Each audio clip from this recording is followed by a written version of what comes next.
on occasion eating the neon orange box macaroni and cheese, but we always knew that wasn't the real stuff.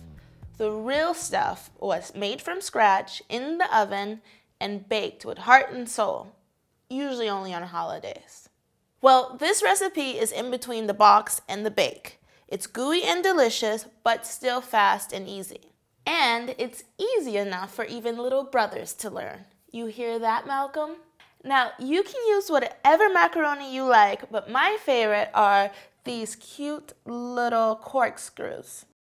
And just like the pasta, you can use whatever cheese you like. Today, I have classic white cheddar, a little Swedish gräddost, it melts really well, and some feta cheese, that'll give it a little bite, and some Parmesan cheese. The Parmesan will give a little saltiness without using salt. You're also going to need some butter, milk, flour, and a little cornstarch. You'll see why later. Go ahead and cook your macaroni according to the instructions on the box. I'm using about 4 big handfuls. That should be enough for 2 people or 1 really greedy person.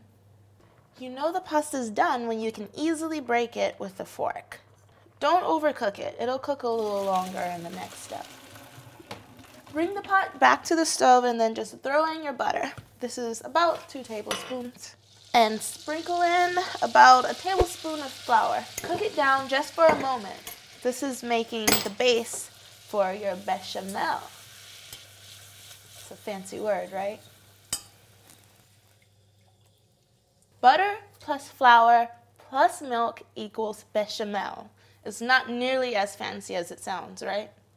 After you add in the milk, let the sauce simmer and thicken up. While that's happening, you're going to prep your cheddar cheese. Sometimes it's hard to melt down cheese so that it's nice and smooth. But a little trick is to use cornstarch. All you have to do is mix in a sprinkle of cornstarch into your shredded cheese. The bechamel should be on a low simmer, not boiling hot. Now it's time for the fun part, adding in your cheese. I'm going to go ahead and take the cheddar cheese and just add it in little by little, stirring in between.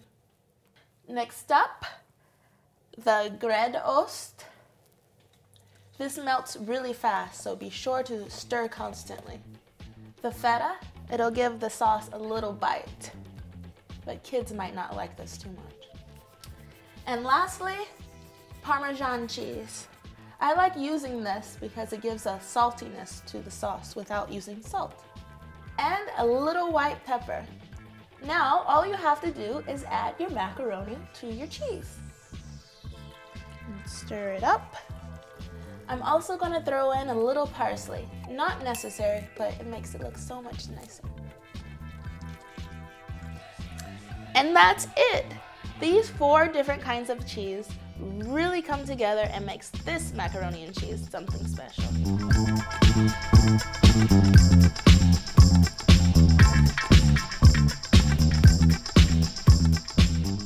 Visit Americulinariska.com for more tips and recipes. Don't forget to subscribe.